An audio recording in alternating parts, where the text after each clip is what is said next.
$1,000. To the man in the charcoal suit, it was nothing. A rounding error, a forgotten tip. But to Sophie Miller, staring at the stack of bills left on table 4, it was a miracle. It was rent. It was medicine. It was life. Most people would have pocketed it. Most people would have walked away.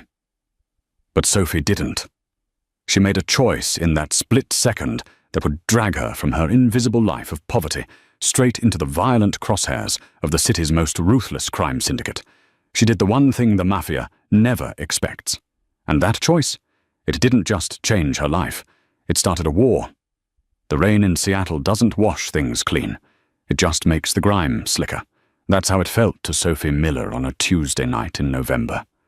She was 24 years old, but her knees felt 60, and her eyes carried bags that no amount of drugstore concealer could hide. She worked at Sal's All-Nighter, a diner that sat like a bruise on the corner of 4th and Pike. The neon sign buzzed with an irritating hum that seemed to vibrate right in Sophie's molars. It was 11:45 p.m. Her shift ended in 15 minutes, but her anxiety wasn't on the clock. It was a 24/7 companion. In her apron pocket, vibrating against her hip every 10 minutes, was her phone. She didn't need to look at it to know who it was. The voicemail from the landlord, Mr. Henderson, was already seared into her brain. "Sophie, I'm not running a charity. You're 2 months behind. You have until Friday, or I'm putting your mother's hospital bed on the curb. Don't test me. Friday was tomorrow." "Sophie, table 4 needs a refill. Stop daydreaming or I'll dock your tips," Sal barked from the grill. He was a man made entirely of grease and bad attitude. "Coming, Sal," Sophie murmured, grabbing the coffee pot. Table 4 was usually occupied by Old Man Jenkins, who nursed a single cup of decaf for 3 hours. But tonight, Jenkins wasn't there. Instead, there was a man who looked like he had taken a wrong turn out of a luxury car commercial and ended up in hell. He was terrifyingly handsome, in a way that made you want to look away rather than stare. He wore a charcoal grey suit that probably cost more than Sophie made in a year. The fabric was impeccable, dry despite the torrential downpour outside. His hair was dark, slicked back, and his eyes were focused on a phone resting on the sticky table surface. He didn't look like a customer. He looked like a shark swimming in a goldfish bowl. "Coffee, sir?" Sophie asked, her voice trembling slightly. The man didn't look up. He just tapped a finger on the mug. Sophie poured. Her hand shook, and a tiny drop of hot coffee splashed onto the pristine white cuff of his shirt. Sophie froze. The diner went silent. Even the hum of the neon sign seemed to stop. I am so sorry," Sophie stammered, grabbing a napkin. "I'll get club soda. I can get that out." The man finally looked up. His eyes were the color of ice. There was no anger in them, which was worse. There was just a profound, chilling indifference. He looked at her the way a butcher looks at a side of beef, evaluating, cold, detached. "Leave it," he said. His voice was low, a baritone that vibrated through the table. "Sir, really, I said leave it," he repeated. He glanced at his watch, a heavy platinum piece. "Check." Sophie scrambled to write the check. That's $8.50, sir." He didn't reach for a wallet. He reached into his inside jacket pocket and pulled out a money clip that was thick with cash. He peeled off a 20, dropped it on the table, and stood up. He was tall, looming over her. The air around him smelled of expensive tobacco, rain, and something metallic, like gun oil. "Keep the change," he said. And then his phone buzzed. He answered it immediately, his face hardening. "I told you, the shipment stays at the docks until I say otherwise. If Dominic touches it, I'll burn his house down with him inside." He turned on his heel and strode out the door, the bell jingling cheerfully in his wake. Sophie let out a breath she didn't know she was holding. She reached for the $20 bill and the empty mug to clear the table. That's when she saw it. Tucked underneath the napkin dispenser, partially obscured by the sugar caddy, was a thick envelope. It must have slid out of his jacket when he reached for the money clip. It was plain manila, unsealed. Sophie looked at the door. The man was gone. She looked at Sal. He was scraping the grill, back turned. She picked up the envelope. It felt heavy. Curiosity, that dangerous instinct, took over. She peeked inside. Her heart stopped. It was cash. $100 bills. Stacks of them. It had to be $10,000. Maybe more. Sophie's world narrowed down to that envelope. Mr. Henderson, the eviction, her mother's surgery, the debt collectors calling at 3 a.m. $10,000. No one saw him leave it. There were no cameras in Sal's. He was too cheap for that. The man was clearly a criminal.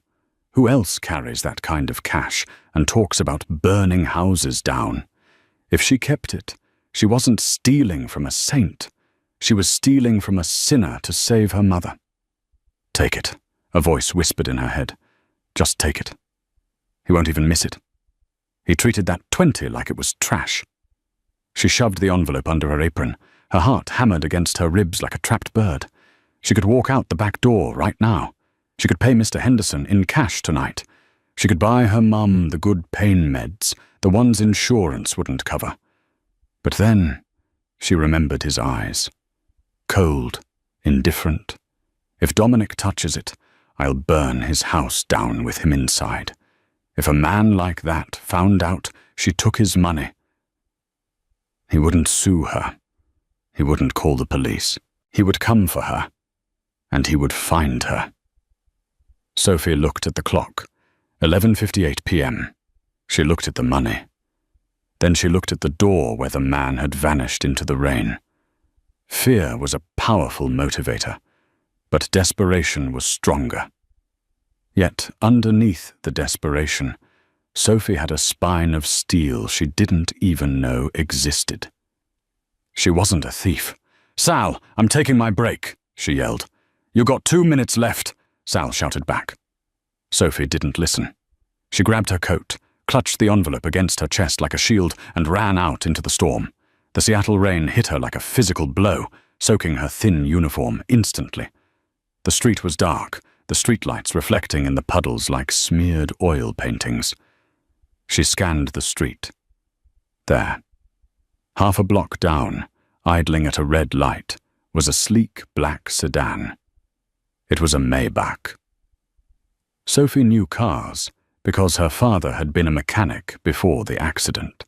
That car cost more than the entire city block she lived on. The taillights were glowing red. The light was about to turn green. Sophie ran.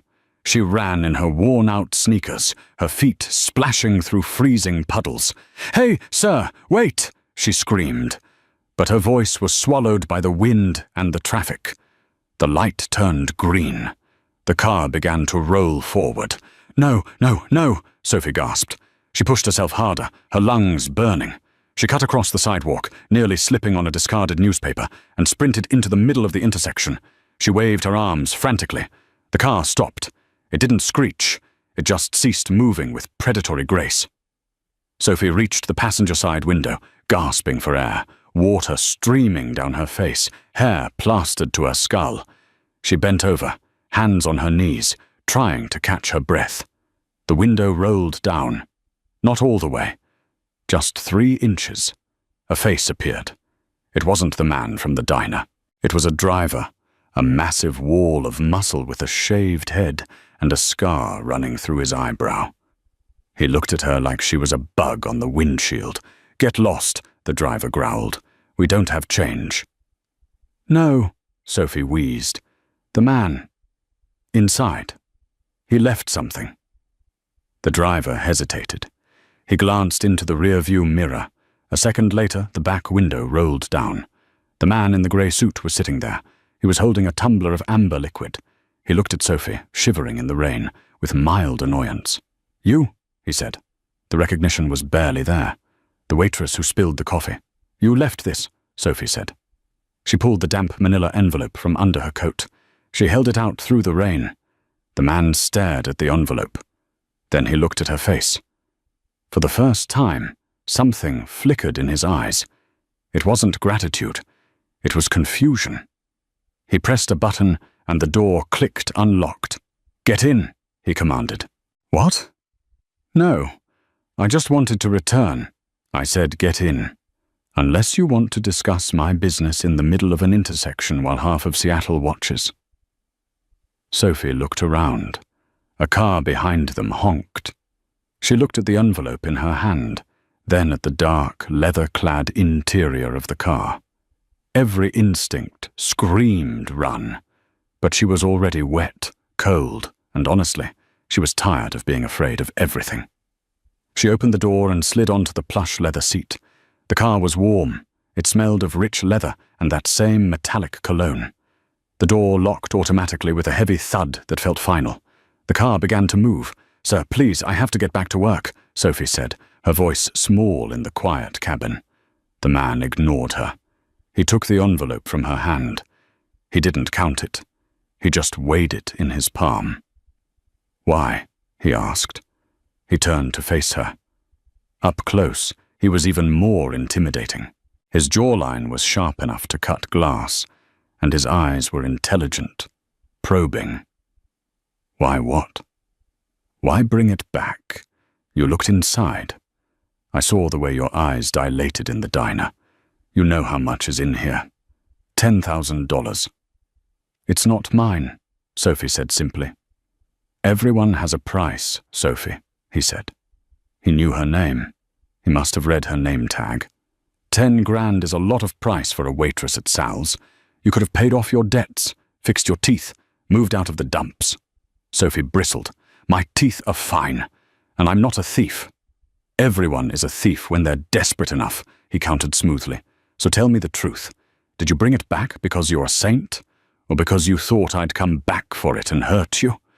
"I brought it back because I didn't earn it," Sophie snapped. The fear was giving way to irritation, and because my mother raised me better than that. Now if you're done psychoanalyzing me, can you let me out? I'm going to get fired. The man stared at her for a long, uncomfortable silence. The car was speeding up, heading toward the highway on-ramp. "Stop the car," the man said to the driver. The driver pulled over immediately onto the shoulder of the dark road. "You're an anomaly, Sophie Miller," the man said. "I don't like anomalies. They're unpredictable." He opened the envelope and pulled out a single stack of bills, $1,000. "For your trouble," he said, holding it out. Sophie looked at the money. God, she needed it. But taking it now felt wrong. It felt like hush money, even though she didn't know what she was hushing. "No, thank you," she said. "I didn't do it for a reward." The man laughed. It was a dry, humorless sound. A recusant waitress.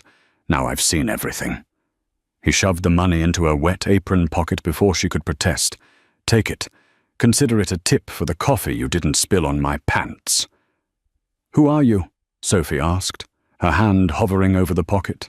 "My name is Silas," he said. "Silas Vane." The blood drained from Sophie's face. Everyone in the city knew the name Vane. The Vane family wasn't just the Mafia. They were the architects of the city's underworld. They owned the docks, the construction unions, the politicians. Silas Vane was the eldest son. The rumors said he had killed a man when he was 16, just for scratching his father's car.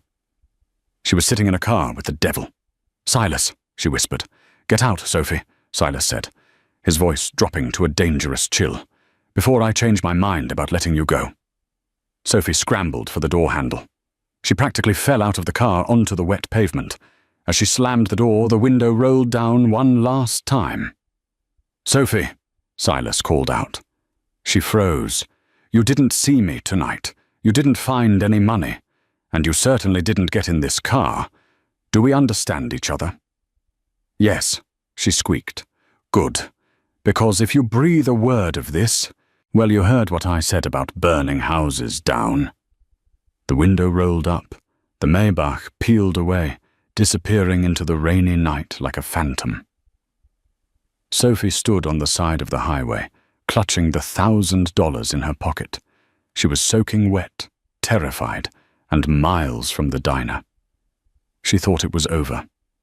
She thought she had survived her brush with the darkness. She was wrong. As she began the long walk back to the city, a grey van slowed down behind her. She didn't hear the side door slide open over the sound of the rain.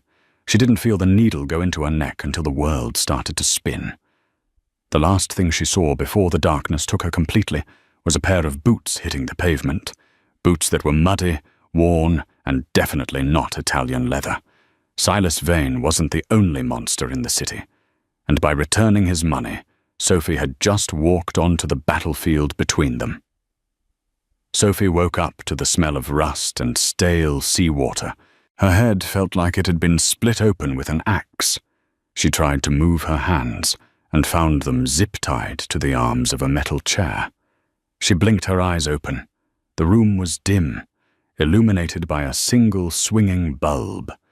It looked like a storage container or a warehouse office. Dust motes danced in the yellow light. "She's awake." The voice was gravelly, distinct from Silas's smooth baritone. Sophie jerked her head up. Standing in front of her were 3 men.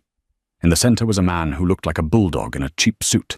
He had a thick neck and a nose that had been broken so many times it looked like a zigzag. This was Dominic, the butcher, Rossi. Sophie recognized him from the news. He was the rival to the Vane family. The brute force to Vane's calculated precision. Where am I?" Sophie croaked. Her throat was dry. "You're in the deep end, sweetheart," Dominic grinned. His teeth were yellow. "Now, let's talk about your boyfriend, Silas." "I don't know him," Sophie panicked. "I just waited on him. I gave him his money back." "We know," Dominic said. He stepped closer, invading her personal space. He smelled of garlic and sweat. "We were watching him. We've been watching Silas for weeks, waiting for him to make a drop. He left that envelope for a contact, a bribe for a judge. And you stupid little girl, you picked it up and ran it back to him."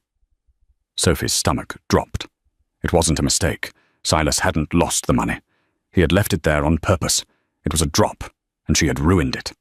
"I didn't know," Sophie cried. "I thought he forgot it." Dominic laughed, but it wasn't amused. "Because you interfered, the judge didn't get his payment. The deal fell through. Silas is vulnerable right now, and you're the only person who got close to him tonight. You sat in his car. You talked to him." Dominic leaned in, his face inches from hers. "What did he tell you?" "Nothing. He just told me to get out." "Ugh, liar," Dominic hissed. He backhanded her. The force of the blow knocked the chair sideways. Sophie screamed as she hit the concrete floor, pain exploding in her cheekbone. "Pick her up," Dominic ordered. The 2 goons hauled the chair back upright. Sophie was sobbing now, tears mixing with the blood from her split lip. "Silas Vane is a paranoid man," Dominic said, pacing the room. "He doesn't let strangers into his Maybach, unless they're useful. Or unless he trusts them.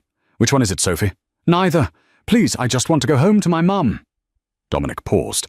He pulled a knife from his belt. It was a wicked, curved blade. "Here's how this works," Dominic said softly. "You're going to be our little message. We're going to send a video to Silas. You're going to tell him that you work for us now, that you stole the drop money for us." "But I didn't." "It doesn't matter what's true," Dominic smiled. "It matters what he believes. If he thinks you betrayed him, he'll come for you. And when he comes for you, we'll be waiting to put a bullet in his pretty head." He held the knife to her throat. The metal was cold. "So smile for the camera, Sophie. You're about to become famous." One of the goons pulled out a smartphone and started recording. "Say it," Dominic commanded, pressing the blade enough to draw a bead of blood. "Say, 'Silas, thanks for the cash. Dominic sends his regards.'" Sophie looked at the camera lens.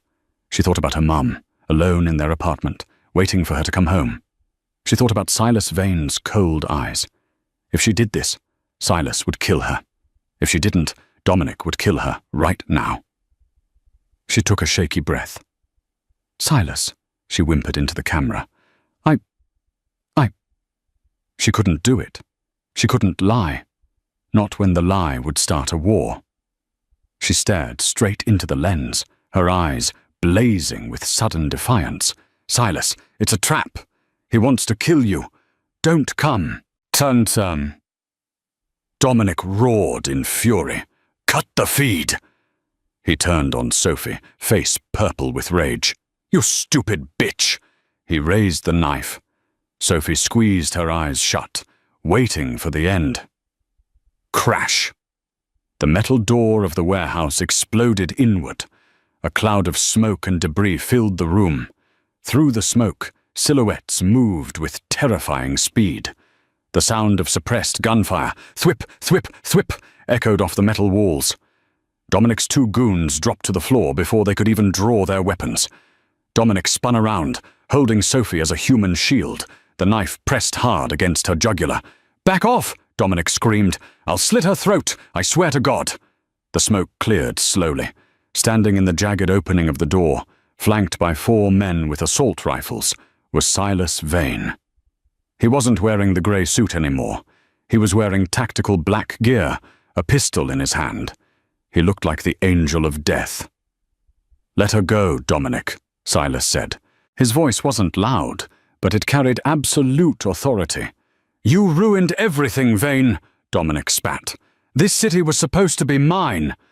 "It was never yours. You're a bottom feeder," Silas said calmly. He took a step forward. "Stay back." Dominic pressed the knife harder. Sophie felt a warm trickle of blood run down her neck. She gasped. Silas's eyes locked onto Sophie's. For a microsecond, the ice in them cracked. He saw the blood. He saw the terror. And he saw the defiance she had shown on the camera feed his hackers had intercepted just moments ago. She warned him. She faced death to warn him.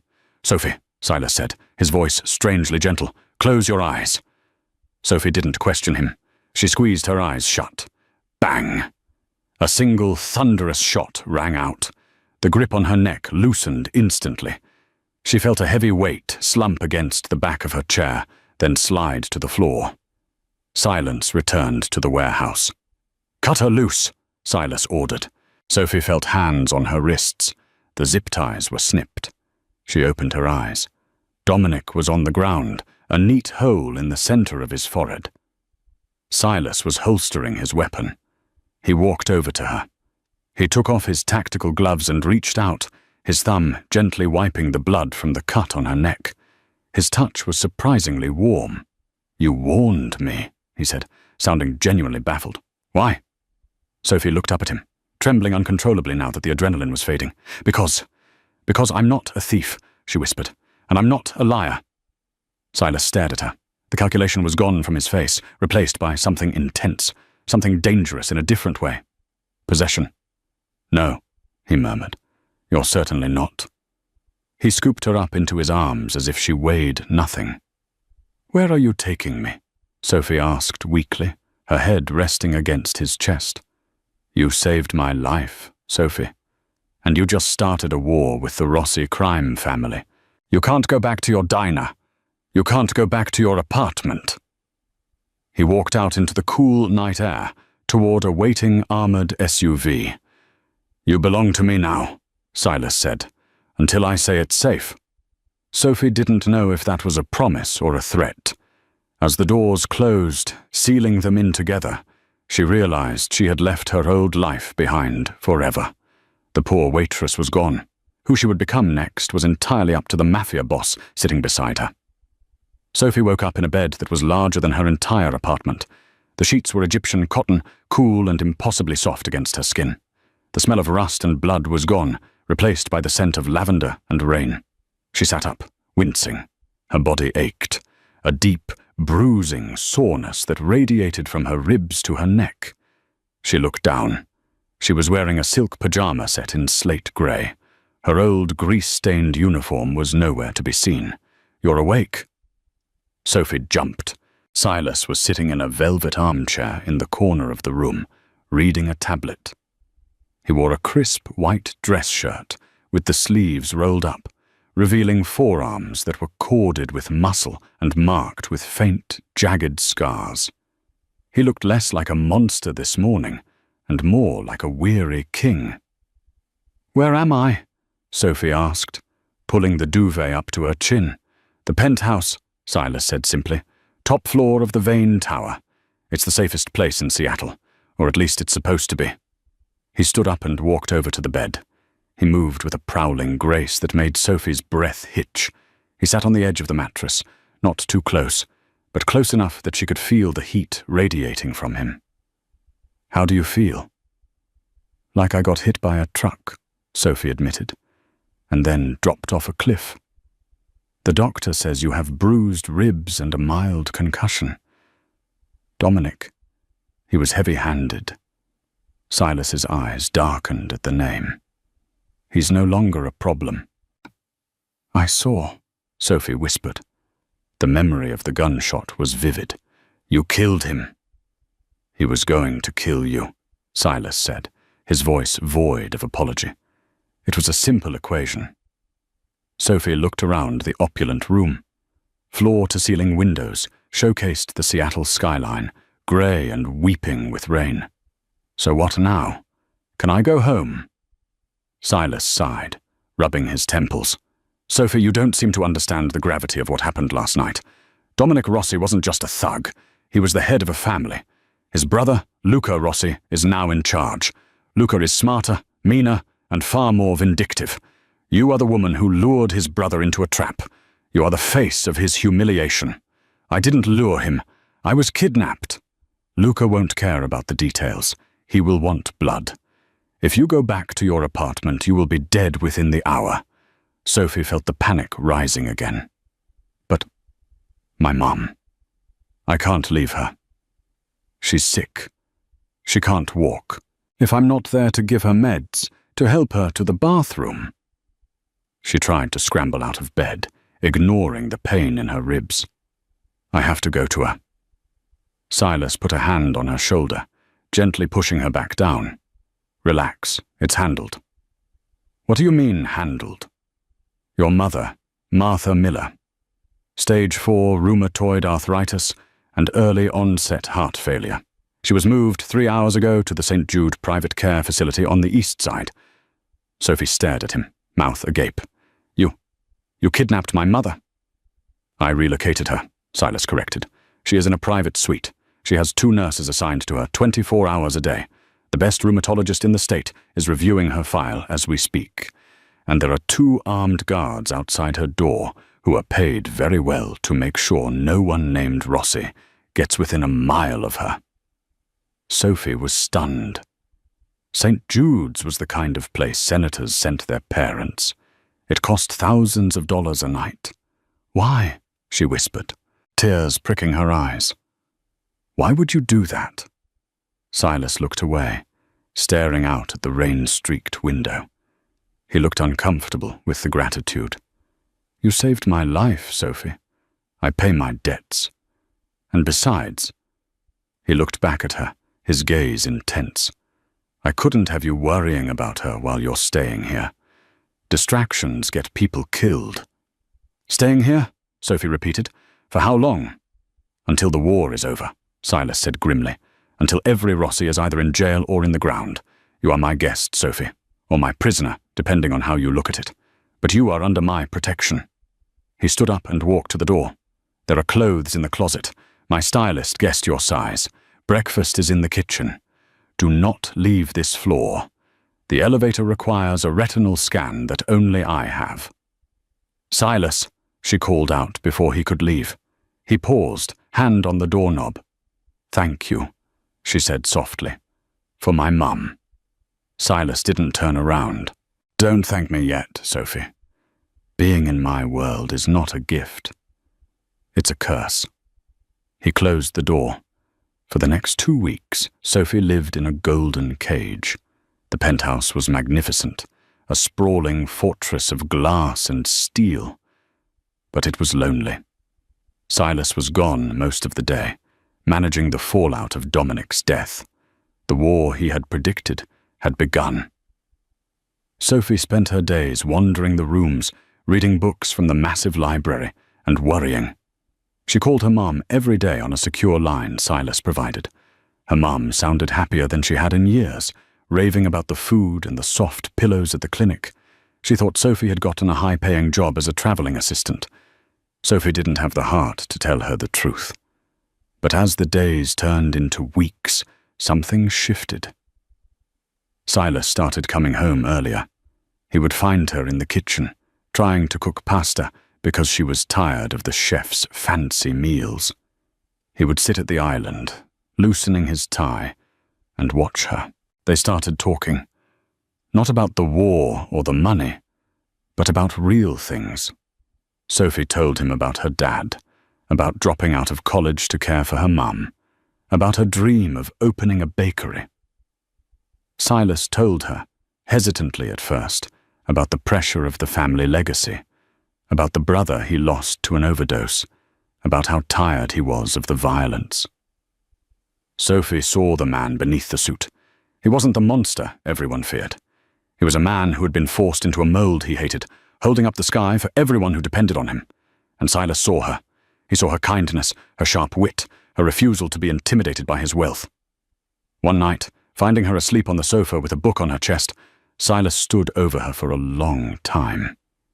He reached out, his fingers hovering over her cheek, terrified to touch her, terrified that his darkness would smudge her light. "You're the only real thing I've ever found," he whispered to the sleeping room. But in the shadows of the hallway, watching this tender moment, was another pair of eyes. Eyes filled with jealousy and calculation. It was Arthur, Silas's consigliere, a man who had served Silas's father, a man who believed that weakness was a disease. And in Sophie Miller, he saw a fatal infection that needed to be cut out. The peace broke on a Thursday. Sophie was in the library, humming to herself as she organized the books by color, a nervous habit she couldn't shake. The elevator chimed and Silas stormed in. But something was wrong. Usually when he came home, his shoulders dropped. He relaxed. Today he radiated a tension so sharp it made the air crackle.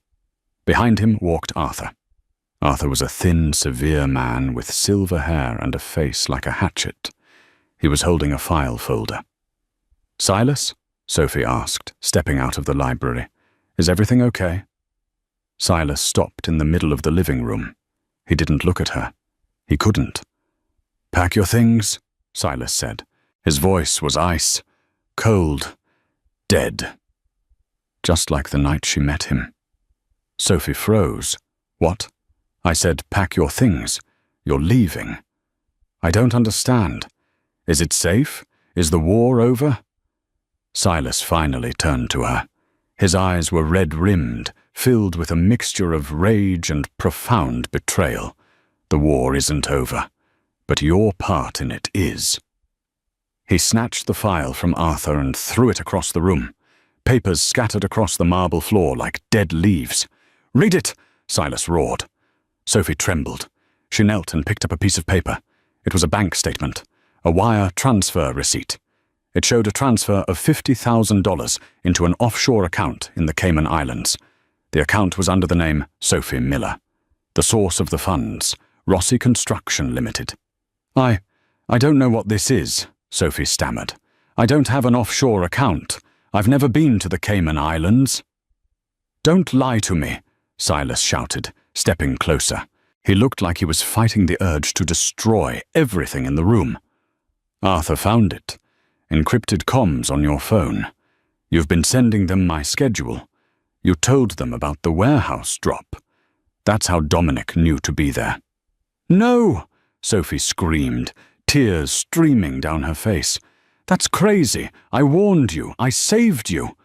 "The perfect cover," Arthur interjected smoothly. His voice was oily. "Get captured, play the victim, save the boss to earn his trust. Then, once you're inside the fortress, you feed Luca Rossi everything he needs to dismantle us from the inside. It's a classic honey trap." "Silas, please," Sophie begged, reaching for his arm. "Look at me. You know me. I wouldn't do this."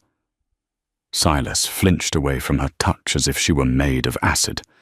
"I thought I knew you." Silas said, his voice breaking. I actually thought, for the first time in my life, that I could trust someone who wasn't on the payroll. I let you in. I let you near my family's secrets. I protected your mother. My mother? Sophie gasped. If I was working for the Rosses, why would I let you take my mother? Leverage, Arthur answered, to make the con look real. Silas turned his back on her. He walked to the window, his hands clenched into fists at his sides. I should kill you. The rules say I have to kill you. The room went silent. Sophie stopped breathing. But I can't, Silas whispered. God help me, I can't. He turned back, his face a mask of stone. Get out. Arthur will drive you to the city limits. You have 1 hour to disappear. If I see you in Seattle again, if I even hear your name, I won't hesitate next time. Silas, you're making a mistake, Sophie cried. Arthur is lying. He's setting me up. Arthur grabbed Sophie's arm. His grip was bruising. Come on, traitor. You heard the boss. He dragged her toward the elevator. Sophie dug her heels in, looking back at Silas, begging him with her eyes to see the truth. But Silas didn't look up. He was staring at the floor, at the fake bank statement that had broken his heart. Arthur shoved Sophie into the elevator and pressed the button for the garage. As the doors slid shut, cutting off her view of Silas, Arthur leaned in close to her ear. You were making him soft, Arthur hissed. A soft boss is a dead boss. I did what I had to do to save the family. Sophie's eyes widened. You forged it. Arthur smiled, a thin, cruel-lipped smile. Of course I did. And tonight, while he's grieving his little betrayal, Luca Rossi is going to hit the shipment at the West Docks. Silas will be too distracted to see it coming. And when Silas falls, I'll be there to pick up the pieces, Sophie gasped. It wasn't just about getting rid of her. Arthur was working with the Rosses. He was the real traitor. You're going to kill him, she whispered. No, my dear. Luca is going to kill him. I'm just opening the door. The elevator dinged, the garage level. Arthur shoved her toward a waiting sedan. Get in. I'm dropping you at the bus station. If you're smart, you'll catch the first ride to Idaho and never look back. Sophie sat in the back of the car, her mind racing. She was being discarded. She was safe. She could leave. She could run away and start over. But she thought of Silas. She thought of the man who had sat on the edge of her bed and told her she was the only real thing he'd found. She thought of him up there in the tower, believing she had betrayed him, walking blindly into a trap at the West Docks. She wasn't a soldier. She wasn't a hero. She was a waitress. But she loved him. The realization hit her harder than Dominic's fist. She loved the Mafia boss, and she wasn't going to let him die. Arthur dropped her at the Greyhound station on Stewart Street. He didn't even watch her go inside. He just sped off, eager to get back to the slaughter he had orchestrated. Sophie stood on the curb in the rain. She had no money, no phone, just the clothes on her back, the expensive designer jeans and sweater Silas had bought her. She looked at a clock in the station window. 8 p.m. Arthur had said the shipment was at the West Docks. Tonight. She had to warn him. But she couldn't call him. Arthur would screen the calls or Silas wouldn't answer. She had to go there. She ran to a taxi stand. Please, she told the driver. West Docks, Pier 91. You got cash? The driver asked suspiciously. Sophie pulled off the diamond bracelet Silas had given her, just because, a week ago. It was worth more than the taxi. Take this, she said. Just drive, fast. The driver's eyes bugged out. Yes, ma'am. The drive felt like an eternity. Sophie stared out the window, watching the city blur. Please be late, she prayed. Please let me get there before the shooting starts. When they reached the industrial district, the roads became dark and empty. Warehouses loomed like skeletons. This is as far as I go, the driver said, pulling up to the chain-link fence of the shipping yard. I ain't getting involved in whatever happens back there. Sophie jumped out. She could hear it already. The sound of shouting, engines revving. She squeezed through a gap in the fence she remembered from when her dad worked down here years ago. She ran through the maze of shipping containers, following the noise. She emerged into a clearing near the water. It was chaos. Silas was there. He was pinned down behind his black SUV. His men were outnumbered. On the other side of the clearing, heavily armed men wearing red armbands, Rossi's colours, were advancing. And there, standing on a catwalk above the fray, was Luca Rossi. He was firing an assault rifle, laughing. But where was Arthur? Sophie scanned the shadows. She saw him. Arthur was standing near the back of Silas's formation, hiding behind a crate. He wasn't firing at the Rossis. He was raising his gun, aiming it at Silas's exposed back. Silas was focused on Luca. He didn't see the knife in his own house. "Silas!" Sophie screamed. Her voice tore through the noise of the gunfire. Silas turned. He saw her. He looked confused, then horrified. "Sophie, get out of here!" In that split second of distraction, Arthur fired. But Sophie was already moving. She didn't think. She didn't calculate. She just threw herself forward. She sprinted across the open ground. As Arthur pulled the trigger, Sophie launched herself at Silas, shoving him hard to the side. The bullet meant for Silas's heart didn't miss. It hit Sophie. The impact spun her around. It felt like being punched by a giant, followed by a burning, searing heat in her shoulder. She collapsed onto the wet concrete. "No!" Silas's scream was a sound of pure, animalistic agony. Time seemed to stop. Silas caught her before her head hit the ground. He looked at the blood spreading across her chest. Then he looked up and saw Arthur, gun still raised, smoke drifting from the barrel. The betrayal registered instantly. The realization of what Sophie had done, what she had sacrificed, crashed into him. Silas' vein snapped. He didn't take cover. He stood up, fully exposed, a pistol in each hand. His face was a mask of absolute, terrifying fury. He shot Arthur first. One clean shot between the eyes. The traitor fell without a sound. Then Silas turned on the Rossis. He walked forward, firing with a precision that was supernatural. He was a reaper. He didn't care if he lived or died. He just wanted to kill every single thing that had hurt her. His men, seeing their boss's berserker rage, rallied. They pushed forward, overwhelming the Rossi soldiers. Silas reached the catwalk. Luca Rossi tried to run, but Silas shot him in the leg. Luca fell. Silas stood over him, executed him with a single shot, and didn't even pause. He turned and sprinted back to where Sophie lay. She was pale, her breathing shallow. The rain was washing the blood away as fast as it flowed. Silas dropped to his knees, sliding in the mud. He gathered her into his arms, rocking her back and forth. "Sophie," he begged, his voice cracking. "Sophie, look at me. Stay with me." Her eyelids fluttered open. She looked at him, her eyes unfocused. "Arthur," she whispered, blood bubbling on her lips. "It was Arthur. I know, baby, I got him. I got them all," Silas sobbed, pressing his hand over her wound to staunch the flow. I'm so sorry I didn't believe you." "It's okay," she breathed. A faint smile touched her lips. "I told you, I'm not a thief." Her eyes rolled back. Her head lolled against his chest. "Medic!" Silas screamed at the sky, a sound that tore his throat raw. "Get a medic, now!" He pulled her closer, burying his face in her neck. The most powerful man in Seattle, clutching the waitress he had tried to throw away, praying to a god he hadn't spoken to in years. "Don't you dare die," he whispered fiercely. "I still owe you $1,000. The waiting room of Harborview Medical Center was a sterile purgatory.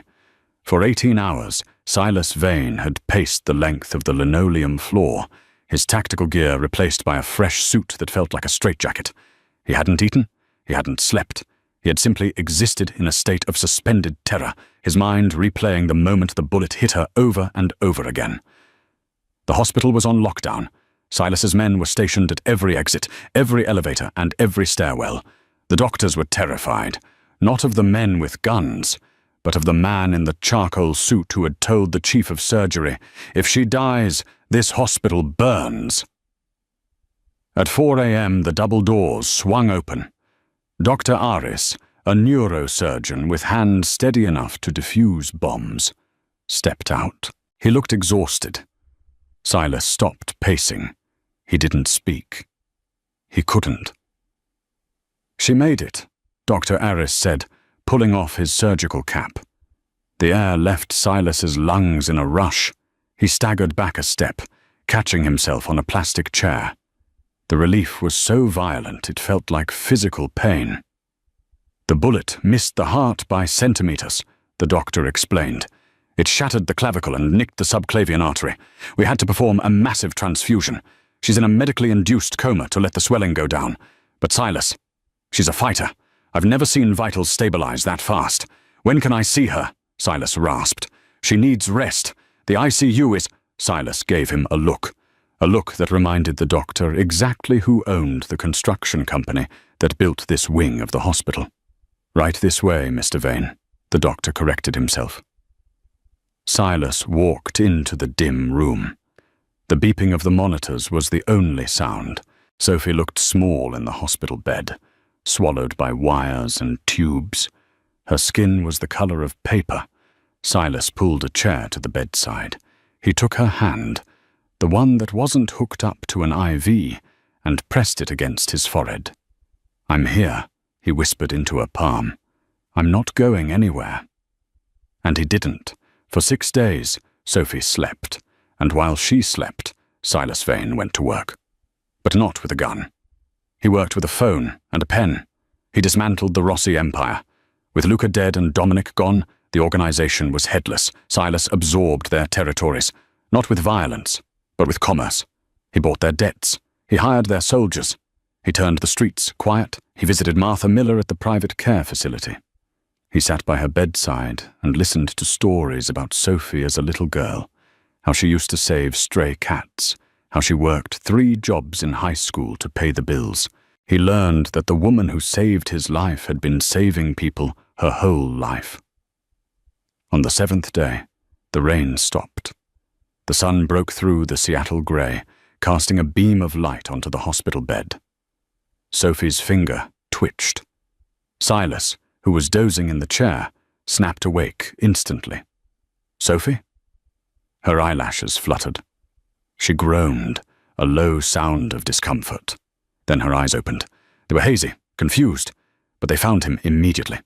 "Silas," she croaked. Her voice was wrecked from the intubation. "I'm here," he said, leaning in. "Don't try to talk. Just breathe." She blinked, memories flooding back. The docks, the gun, Arthur. "Did you—" she managed to whisper. "Are you okay?" Silas let out a choked laugh, tears spilling over his lashes. "Am I okay? You took a bullet for me, Sophie. You almost died. And you're asking if I'm okay?" "You looked sad," she mumbled. Silas kissed her knuckles over and over. "I'm not sad anymore. I'm yours. Do you hear me? I am entirely, completely yours." Sophie smiled weakly. "Does that mean I get a raise?" Silas laughed, a genuine, joyful sound that banished the shadows in the room. "We can discuss your compensation package later." 3 months later. The bell above the door at Sal's all-nighter jingled. Sal was behind the grill, scraping grease, miserable as always. The lunch rush was over, and the diner was empty, save for a few regulars. "We're closed for cleaning," Sal barked without looking up. "Funny," a deep voice said. "The sign says open 24 hours. Sal spun around, ready to yell. The color drained from his face. Silas Vane stood in the doorway, but he wasn't alone. Next to him, looking radiant in a cream-colored cashmere coat, was Sophie. Her arm was still in a sling, but she looked healthy, glowing.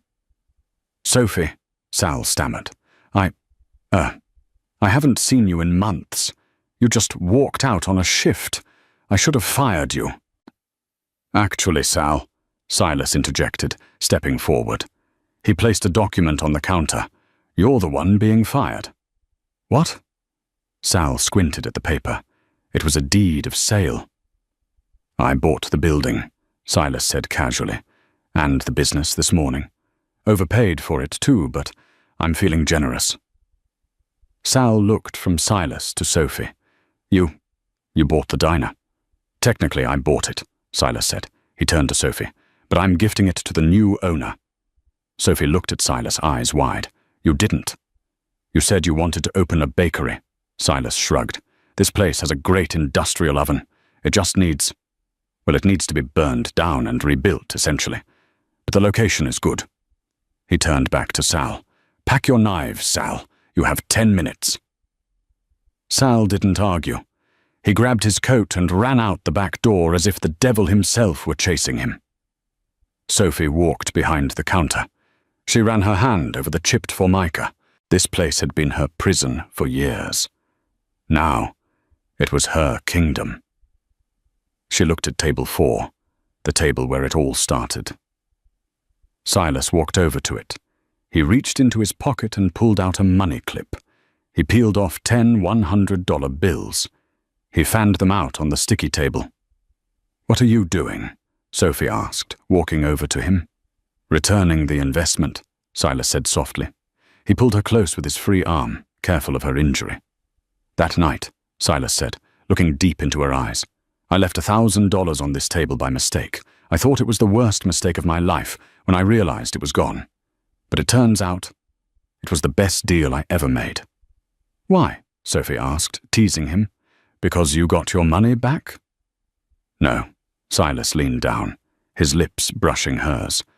Because for $1,000, I bought a second chance at life, and I found a queen to rule this city with. Sophie smiled, threading her fingers through his hair. I'm going to make this the best bakery in Seattle, Silas. I'm going to make you get fat on croissants. I look forward to it, he murmured. He kissed her then. It wasn't the kiss of a Mafia boss claiming a prize. It was the kiss of a man who had been lost in the dark for a long time, finally finding his way home. Outside, the rain began to fall on the Seattle streets. But inside the diner, under the buzzing neon light, everything was warm. The poor waitress had returned the money, but she had kept the heart of the man who left it. And that was a fortune no amount of money could buy. And that is the incredible story of Sophie Miller and Silas Vane. What started as a simple act of integrity, returning money that no one would have missed, spiraled into a saga of danger, betrayal, and ultimately love. It proves something powerful. Character is what you do when no one is looking. Sophie could have taken that $1,000 and fixed her short-term problems, but by choosing honesty, even when she was desperate, she didn't just save herself. She saved the one person who could save her back. In a world full of people taking shortcuts, sometimes the longest road is the only one that leads you home. If you enjoyed this story, please smash that like button. It really helps the channel grow and lets us know you want more long-form stories like this one. Don't forget to subscribe and hit the notification bell so you never miss an upload. Share this video with a friend who loves a good romance with a twist. Thanks for watching, and I'll see you in the next story.